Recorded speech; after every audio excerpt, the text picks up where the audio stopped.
This is a news update reaching you live from AFRICUNIA television studio. I'm Deborah. Ezeh. Many thanks for joining me.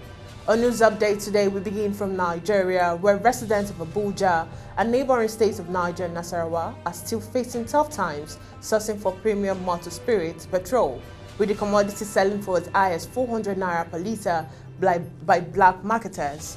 The development came almost 1 week after the import of millions of dirty PMS from Europe into Nigeria disrupted the fuel supply system of the country, leading to long queues nationwide.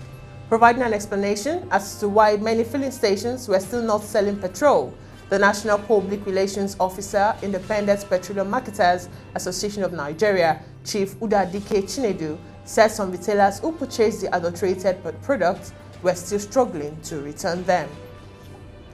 And still in Nigeria, the Nigerian Union of Petroleum and Natural Gas Workers on Sunday declared its support for the immediate industrial action by the petroleum tanker driver branch of NUPENG and announced that it had started mobilizing members of the union for the sudden strike. NUPENG also insisted that its investigation showed that officials of the Federal Ministry of Works and Housing were currently diverting the 621 billion naira provided by the Nigerian National Petroleum Company Limited for the rehabilitation of 21 critical highways. Although the Works Ministry denied the allegation, the union argued that roads rehabilitation pictures being banished by the FMWH were photographs that were taken before the 621 billion naira was approved. And now in Tunisia, thousands of Tunisians protested on Sunday, hours after President Kais Saied officially replaced a judicial watchdog and gave himself powers to sack judges and ban them from going on strike. Hours after the decree was published early Sunday morning, more than 2,000 protesters gathered in central Tunis, many waving flags and chanting slogans in support of an independent judiciary. The International Commission of Jurists said Sunday that the decree consolidates power in the hands of the president and executive and efficiently ends any semblance of judicial independence in Tunisia. And then in Libya, Libyan Joint Operation Force unarmed vehicles from Tripoli's neighboring cities rallied at the country's capital on Saturday to support Dbeibah's legitimacy as the head of Libyan government.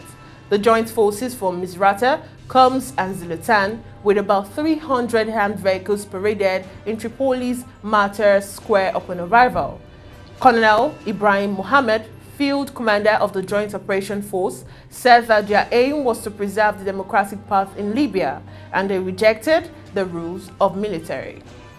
And now we head to the foreign scene, where North America's busiest trade link reopened foot traffic late Sunday evening, ending a 6-day blockade, Canada Border Service Agency said, after Canadian police cleared the protesters fighting to end COVID-19 restrictions. Canadian police made several arrests on Sunday and cleared protesters and vehicles that occupied the Ambassador Bridge in Windsor, Ontario, after a court order on Friday. And in New Zealand, Prime Minister Jacinda Ardern said on Monday she felt demonstrations against the COVID-19 vaccine mandate now entering their second week were an imported phenomenon and nothing like anything she had seen before in the country. Hundreds of protesters continue to occupy lawns in front of the distinctive Beehive Parliament for a 7th day, ignoring repeated calls by the police to leave and unflowed by drenching rains over the weekend. And still on the foreign scene, members of Ukraine's far-right movement, Ezeh, held military training for Mariupol residents on Sunday to teach them self-defense in case of an attack from Russia. Ukraine's far-right Ezeh battalion, part of Special Forces unit at Ukraine's National Guard, trained residents to assemble and disassemble a gun, to load ammunition and aim at targets as Russia amassed over 100,000 troops at the border with Ukraine.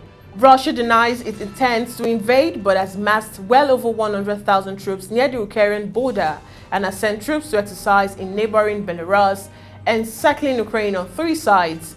U.S. officials say Russia's build-up of firepower has reached the point where it could invade on short notice. And now we head to the sports scene, where Israel Adesanya defeated Robert Whittaker by unanimous decision to retain his title and maintain control of the middleweight division at UFC 271 on Saturday night. Adesanya 23-1 won his 11th straight middleweight fight in UFC and remained undefeated. The judges scored it 48-47, 48-47, 49-46 in favor of Adesanya, who has won all 4 of his title defenses, 3 by unanimous decision and 1 by knockout. The fight, which was a rematch of Adesanya's title win over Whittaker 23-6 by second round knockout at the UFC 243 in 2019, was even throughout, with Whittaker taking champion down several times, but Adesanya also landed punches to Whittaker's face and kicks to his ribs. And finally, Edo State Deputy Governor Philip Shaibu has described poor management as the bane of Nigeria's sports. Shaibu, who is in charge of Edo State's drive to turn sports into big business, believes that Nigeria will get it right when its sports administration is okay.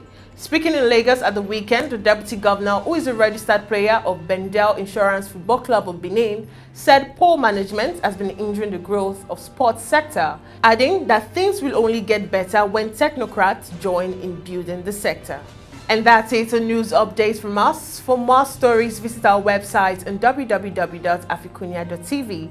Follow all our social media platforms respectively on Jointum, Pangram, Instagram and Facebook respectively. Subscribe to our YouTube channel to stay connected and updated to our news and other programs. My name is Deborah Ezeh. Thanks for watching.